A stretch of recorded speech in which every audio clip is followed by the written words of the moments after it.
Joining us now, a very wonderful person. But if that person was named Mohammad, and Mohammad had stormed the Capitol and demanded that the election results be overturned, and was surrounded by individuals with the flag of treason and had guns, I don't think we'll be seeing pictures of a smiling Mohammad. Do you? No. Now to discuss this, ABC News contributor LZ Granderson, and we'll bring back Rachel Scott, who was on the ground, obviously, for both protests. LZ, let's start with you. We all remember that image of the National Guard troops armed and in camouflage guarding the Lincoln Memorial as crowds of mostly peaceful demonstrators protested the death of George Floyd at the hands of police.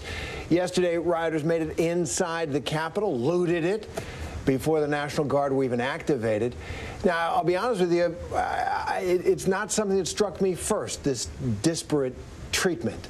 It wasn't until friends, colleagues, and people on social media pointed out to me, I'm a white guy, so it wouldn't have necessarily. Let me ask you, when you saw the police response yesterday, how'd you feel? It was white supremacy personified.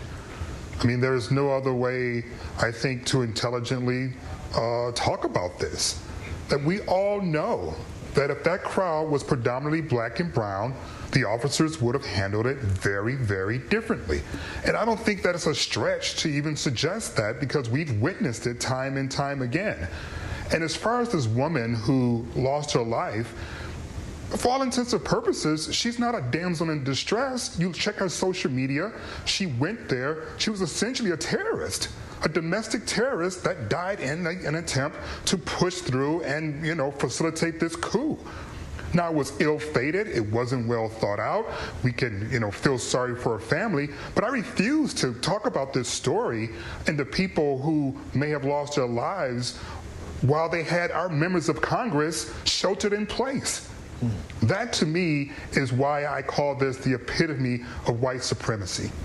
Because not only are we recognizing that there's two different approaches to the way we talk about protesters based upon their skin color, but then on the other side of it, the way that the media covers it. You can Google this woman's name right now. Every single picture that I've seen has her smiling and looking like... Rachel, you were there during both of these protests. Compared to last summer, did you notice a contrast immediately yesterday with the law enforcement presence and response? Diane, I will admit it took me probably about an hour into the chaos that was happening outside when I realized that the situation was not under control. It took hours for federal authorities and police to clear out the Capitol.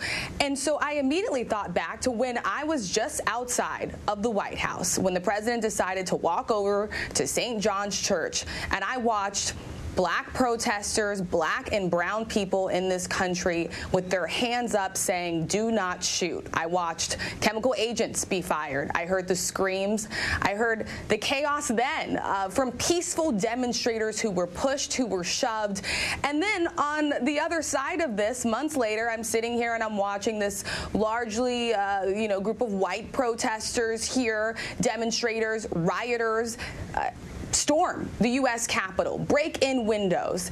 And to see these images now of police officers taking selfies with some of them, walking them down the stairs, I could not imagine that would have happened back in June during these protests of racial unrest. And the difference here is one group was protesting over racial unrest in this country. The other group was with the president and backing him. And I will say this, because I think that this is important. President Trump, during this past summer of racial unrest, he called those protesters outside thugs. He said, when the looting starts, the shooting starts. We watched people inside the Capitol yesterday try and take podiums away from the floor who were walking around. He called them great patriots. And I talked to some of the people that were inside, and as they were left, and they felt just that way. They told me they felt like they were great patriots who answered the president's call. He said, we love you. You're very special. And Elsie, we're talking about accountability today, accountability for President Trump. The way you're describing, discussing this, there needs to be a broader accountability, broader responsibility. How does that work, do you think? Well, I think first it starts with an ideological shift. We need to stop calling them protesters, Trump's mob, all these flowery words, and start using the word. I mean, I looked up the FBI's definition of domestic terrorism. Really don't see much difference between the definition and what we all witnessed at the Capitol.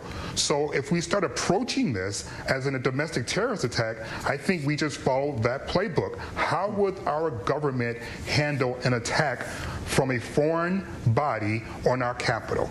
And you start using all of our resources to identify as many of those assailants as possible because they need to be brought to justice. This isn't about revenge. This is about justice. And you want to heal this country, then start treating all of us equally under the law. If they allow this group of angry, armed, and determined white people to go and continue on in this way without any sort of criminal charges, what does that say to all the minorities?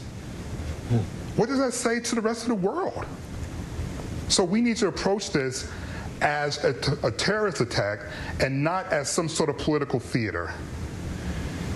And it's on us, as you say. LZ Granderson, Rachel Scott, thanks very much. Hour or so of this group marching from the White House, where the president was speaking, all the way to the foot of the Capitol. And we heard the cheers, we heard the chants, and at once I looked up and just saw people started smashing in windows, breaking through the doors, pushing aside those barriers, and the officers there scrambling to try and contain that group. They were completely overwhelmed. They took the Capitol by siege at all sides of it.